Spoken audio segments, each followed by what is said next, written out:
Welcome to Sex in the News with the Siegel Brothers. Tonight we're talking about STD rates appear to be dropping, or are they? Also, some corporate America's funding of some anti-choice causes, and the outcomes school performance of children raised by same-sex parents.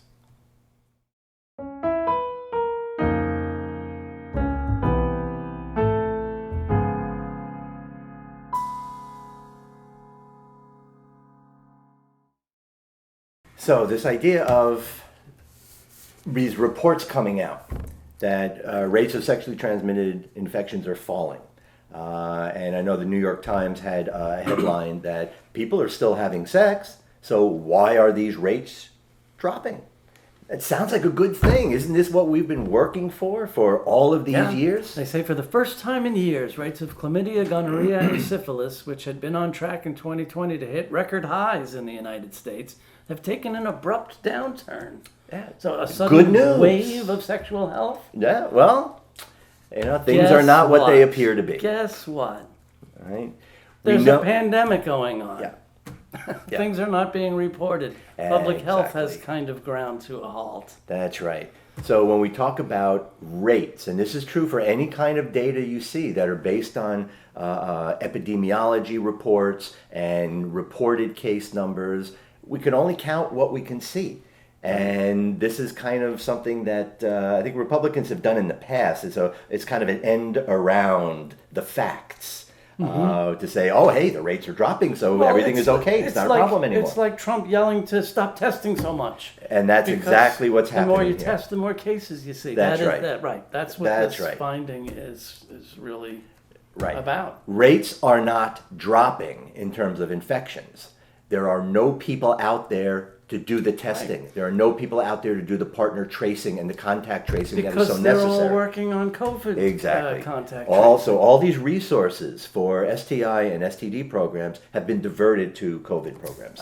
So Crap I think we news. can expect when this stuff is over, we are going to see, in addition to record low levels of sexual activity, we are going to see record high levels of sexually transmitted infections. Yeah. And there's no question about that. What's our next story? Well, from Daily Cause. And again, just one of those things that kind of slip under the radar that people don't notice. That, well, every once in a while, people like us need to yell about it a little bit. That's right. Right? While you're hopefully still making your last minute plans to vote, if you haven't already, we talked last week about candidates who are anti-choice or pro-choice. We encourage people to vote for pro-choice candidates, of course. But we thought that people should know that, just for a few examples, AT&T has contributed almost $2 million to anti-choice, anti-woman candidates. They say empowering an extremist agenda that is not only anti-abortion and anti-women, but antithetical to equality and justice. Coca-Cola, $1 million plus. Disney, over $200,000 to these same causes. And, I tried to give Disney credit because of their, welcoming of same-sex marriage. Absolutely. They were one of the first major corporations to provide benefits for same-sex partners. But they are dishing money to anti-choice causes. Nike, $99,000. Yep. Procter and Gamble, the baby company, $144,000 to anti-choice causes. And Uber.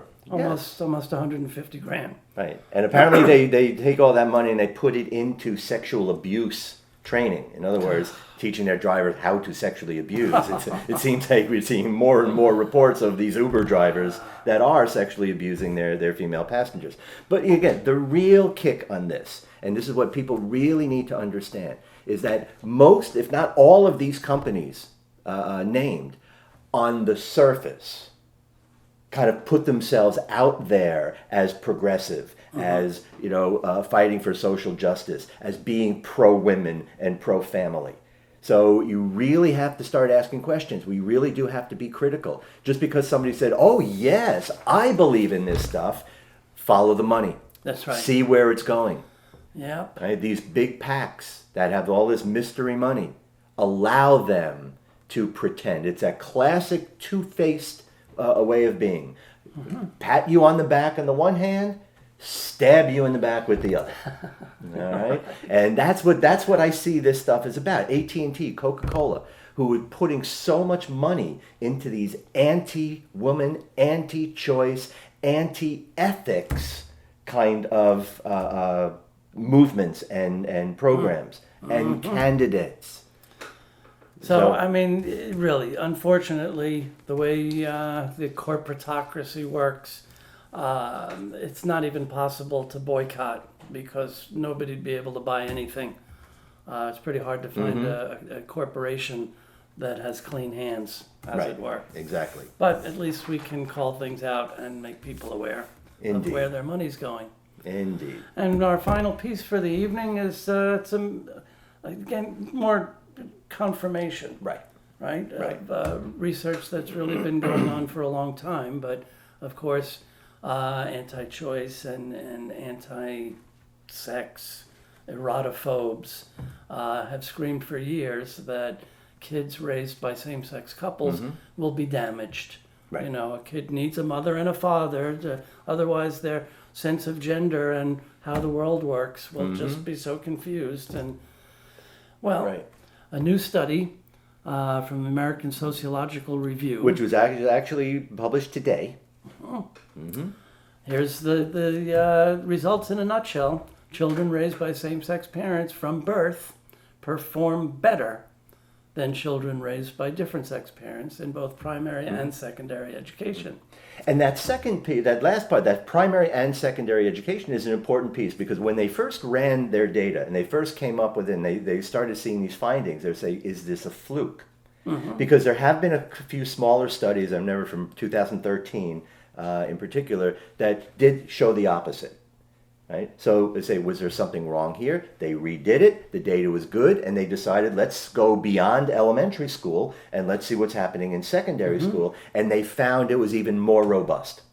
Right? And like you said, this confirms a lot of things that we've known for a long time, that there are a number of measures that kids raised in same-sex homes do better at than kids raised in other sex families. Well, I mean, it was outrageous for years. I don't know, it's a fairly recent thing that it's changed, but in the state of Florida, gay people could foster kids to age 17. From but birth they couldn't adopt the same kids they were foster parenting because of all these ridiculous fears. Of the damage to the kids. I guess they figured if they're in the foster system, forget it, let the gays have them because nobody else will take them. But they can't adopt because they'll damage them. Right. And the same old question, what do kids need? Right? What is good parenting? A roof over their head, food in the fridge, clothes on their back, and love, and guidance, and discipline, and help with their homework, and support in all of their endeavors to help them succeed and transition to adulthood. And what about sexual orientation qualifies or disqualifies a person to do that? Well, I can't help but also think of the irony that they're so worried of gayness rubbing off on these kids. Exactly. That's the classic, oh my God. And again, gay who raises most gay people? Would make their kids gay. And 99.999% of gay people were raised by heterosexual parents whose heterosexuality didn't seem to rub off on the gay kids. So why would people fear that gay parents would make straight kids gay? That's right. And just like in Louisiana, in their law many years ago, if you have even 1/8 African American blood in you, you are black. Right? And I used to tell people, you should feel proud of that. Because that means that's some pretty freaking strong blood. Right? That's such a tiny little bit can create this whole person. And you know what? I would ask gay people to look at that homophobic fear as a compliment rather than an insult. You know, I was just going to say, who are the ones talking the most about purity? White supremacists, Proud Boys, Catholics. homophobes, right? Who kept keeping the purity That's of right. our culture, our heritage, That's our right. race.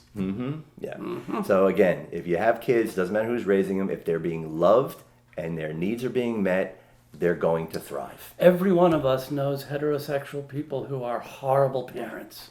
So Right. just being heterosexual doesn't make you a good parent. Why would anyone think that being homosexual makes make you you bad. incapable of Right. being a good parent? Exactly. So, you know, again, it's good confirmation. We're going to see more of these kinds of studies, and hopefully we will kind of hit some kind of point of reality with this.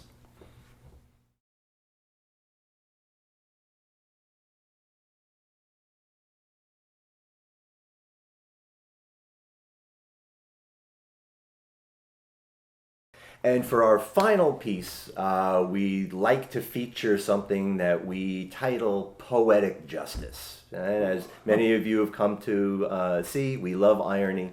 It's a wonderful thing. I think it's a kind of a lost art. Not enough people appreciate it. And it's a salve Yes. against all of the outrage and Yes. frustration everybody in this field lives with day in and day Well out. put, my brother. Well put. It truly is. So our salve tonight. I'll start with the headline. Jerry Falwell Jr. sues Liberty University, saying school damaged his reputation over a sex scandal. Now, this has been new. We've actually mentioned this several weeks ago when it first came Most out. of you heard Jerry Falwell Jr. sex scandal with the pool boy. That's right. I remember it was a big thing, and his wife was having an affair, and part of it was that he was also apparently watching.